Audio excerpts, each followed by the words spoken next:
Hello लोगोफोर बरायबाय बड जब info अफिशियेल YouTube चेनेलाव आसा खालामो नोंथांमोना गासैबो मोजां दङ।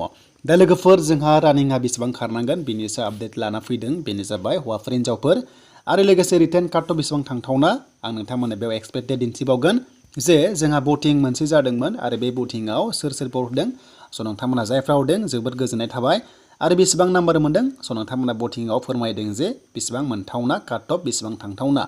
दा बिदिब्ला आं नोंथांमोननो बेयाव श' खालामसै जोंहा भटिंआ माबादि जादोंमोन आरो लोगोसे काट बेसेबां थांथावना SI AB आरो UB नाथाय आलदा आलदा काट थांगोन AB आलदा आरो UB आलदा। दा बिदिबा जों नायनो फै बेसेबां थांदोंमोन भटिंआव।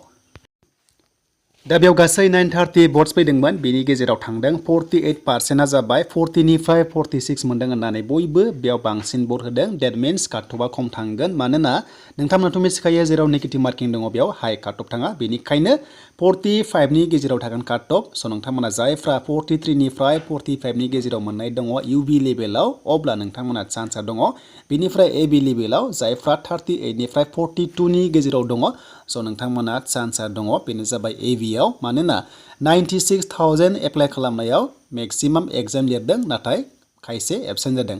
दा बिदिबा आरो लोगोसे मोनसे बाथ्राया जाबाय AB लेभेलाव गासैबो क्वालिफाइड जाया बैसोआ ओंखायनो AB लेभेलाव काटअफआ खम थांगोन मानोना AB लेभेला जोबोर हार्ड प्रसेस मानोना कामान्डु लेभेल स' नोंथांमोना 4.8 खारनांगोन 20 मिनिट्सआव आरो लोगोसे हिन्जावफ्रा खारनांगोन 19 मिनिट्सआव 2.8 किल'मिटार खारनांगोन।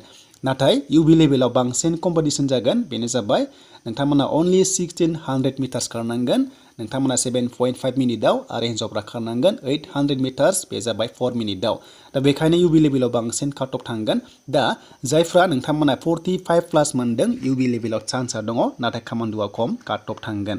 दा बे लोगोफोर मोनसे एक्सपेक्टेड काटअफ नोंथांमोननि भटिंनि गेजेरजों आरो लोगोसे थांनाय बाराव 41 थांदोंमोन UB लेभेलाव।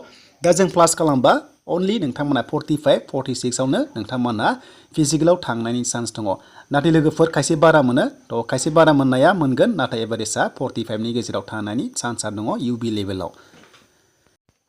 आरो लोगोसे जायफ्रा स्पर्ट्सनि स' नोंथांमोना खम थांबावगोन काटअफआ बेनो जाबाय UB लेभेलाव 40 निफ्रायनो चान्सआ दङ आरो बेनिफ्राय AB लेभेलाव स' नोंथांमोना 35 निफ्रायनो चान्सआ दङ लोगोफोर मानोना आं बुंखादों जे AB लेभेलाव जोबोर प्रसेसआ बारा बेखायनो गोबां केन्डिडेट नांगौ जागोन आरो लोगोसे बैसोनि खोथा दङ आरो बैसोआ बयबो एप्लाइ खालामनो हायाखै AB लेभेलाव। दा नोंथांमोना जायखिजाया जायफ्रा 40 प्लास मोननानै दङ SI लेभेलाव अब्ला स' आं सानो नोंथांमोना प्रेक्टिसखौ खालामदो मानोना थाब जागोन रिलिया आरो आसा खालामो थाबैनो नोंथांमोनाहाय काटअफ मोनगोन। दा नोंथांमोनाथ' मिथिखाबाय बथ साइड AB UB 5% रिजार्भेसन दङ लोगोफोर स्पर्ट्सनि थाखाय।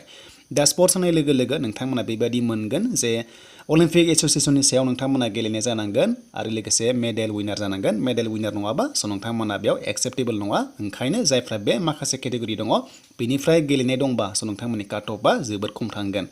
दा लोगोफोर एक्सपेक्टेड काटअफ दिन्थिबावगोन नेक्स्टआव एग्जाम प्लास फिजिकेल बेसेबां थांथावना नाथाय मोननै डिफारेन्स दङ मोनसे जाबाय AB नि टटेल मार्क्सआ जागोन टटेल 200 बिनिफ्राय UB जाबाय अनलि 175 थ' सिगाङाव UBआ 200 मोन जायनि थाखाय 100 प्लास थांदोंमोन काटअफआ नाथाय 100 नि गाहायाव थागोन लोगोफोर देग्लाय मानोना अनलि 175 ल'। थ' बिनि सायाव नोंथांमोना नेक्स्टआव मोजां भिडिअ लाबावगोन। दा हाइटखौ नायग्रोयोबा नोंथांमोना नैबाव मोनदों कामान्डो पस्टआव नर्मेला नोंथांमोना 85 सेन्टिमिटार चेस्टआ हौवाफोरा आरो एक्सपेन्ड खालामबा 90 जाथारनांगोन नङाबा रेजेक्ट जागोन कामान्डो पस्टआव। बिनिफ्राय हाइटआ 160.02 सेन्टिमिटार हौवाफोरा आरो हिन्जावफ्रा 152.40 सेन्टिमिटार। दा लोगोफोर नेक्स्टआव नोंथांमोननो गासैबो डिटेलखौ लाबोगोन मेडिकेला गासैबो सेम प्रसेस कनस्टेबलाव जेरै नायदोंमोन बेयावनो गासैबो सेम थागोन।